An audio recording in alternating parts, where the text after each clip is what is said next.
Whole Health Core, video number 11, Surroundings. The Lewis and Clark expedition set off to explore vast lands that had come to the United States through the Louisiana Purchase. These lands were vast and diverse. There is a section of Whole Health entitled Surroundings.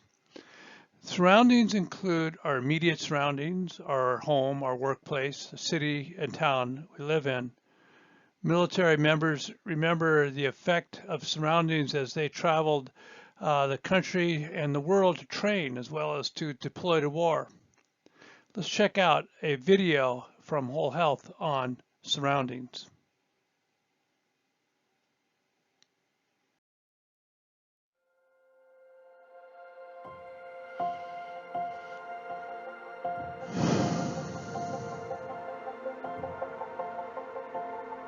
Health is not just about what goes on inside us. Our surroundings have a significant impact on who we are and how we feel. Every day you enter different environments that can change how you feel both physically and emotionally. Home, work, schools, restaurants, or even churches can make you feel comfortable or uncomfortable. Some of these environments are out of your control, but there are changes you can make to the places you visit most to improve your environmental health and the quality of your life. Think about a place that makes you feel relaxed or happy. What is it about that place that gives you this feeling? Is it physical, emotional, or both? Now think about the personal environment that surrounds you during your day-to-day activities, whether they are indoors or outside. How could you make these places more comfortable or happier places to be? Pay attention to things such as light, air, colors, temperature, and sound. They all factor into how you feel in an environment. You might consider improving your surroundings by making small changes to the temperature, radio station, removing clutter, or even changing where you sit. Feeling comfortable in an environment can lower your stress level and help you function more efficiently. Be mindful about how you feel when at home and at work. Also, pay attention to your emotional surroundings or interactions with others. What changes can you make to feel more relaxed and comfortable?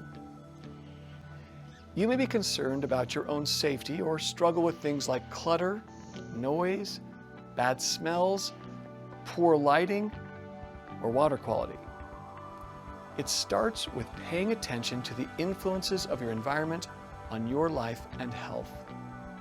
Improve what you can with the simplest measures available.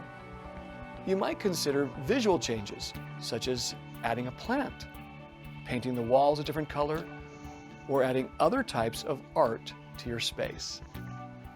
It's important for your health and well-being to have a safe, comfortable, and healthy living space. Homeless veterans may improve their quality of life by reaching out to a social worker or the local VA for housing resources.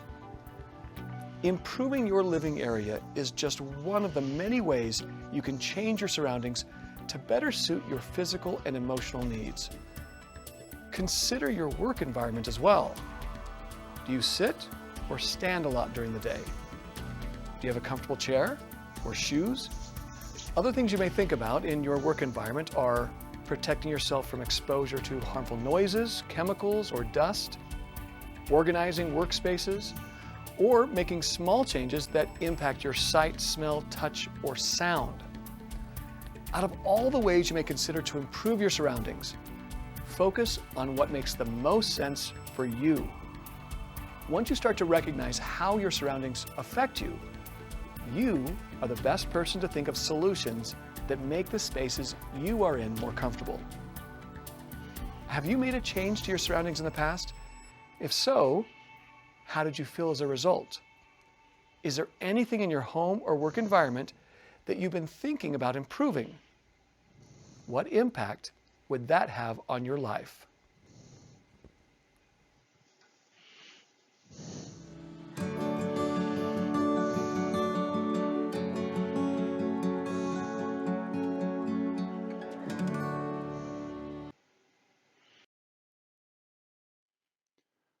Through an appreciation of spirit and soul, in particular, the practice of gratefulness, one is able to transform their surroundings through an appreciative awareness.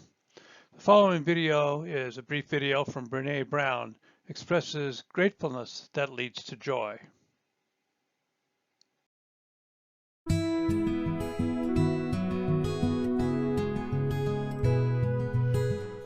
I think the relationship between joy and gratitude was one of the most important things I found in the research. I wasn't expecting it, but what I found, 12 years of research, 11,000 pieces of data, I did not interview in all that time a person who would describe themselves as joyful or describe their lives as joyous, who did not actively practice gratitude.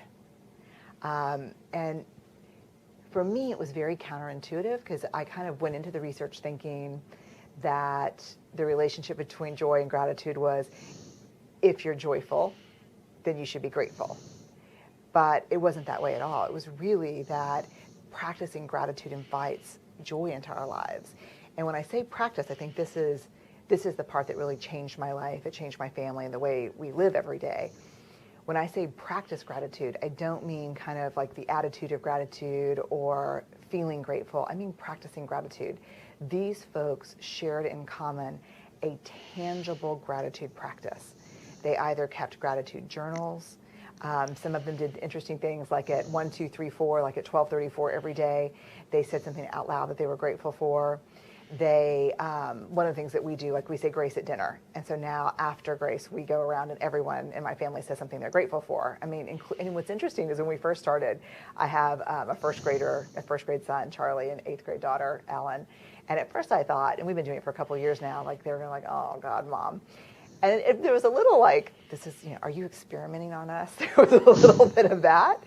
But now what's interesting, even after we did it for like a couple of weeks, that on those crazy busy nights where we're trying to like get to soccer and piano and homework, and Steve and I are just like, we say a quick prayer and we start eating, and my kids are like, whoa, what are you grateful for?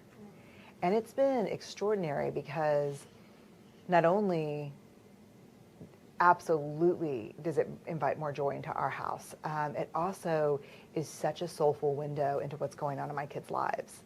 So there are some days where my 8th grader will be like, I'm joyful that there's a huge thick wall between my room and my brother's room, something just very, honest.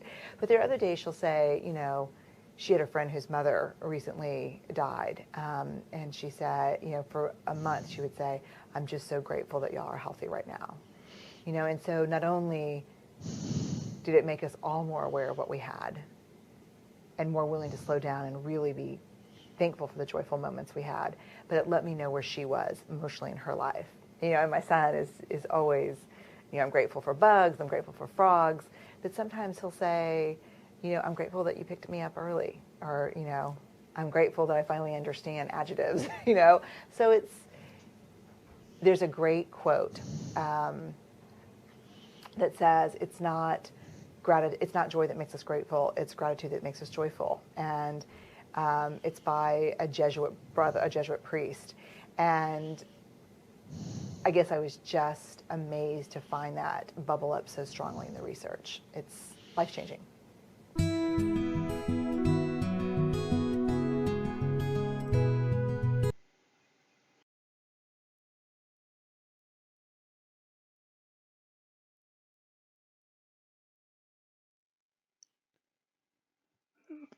So in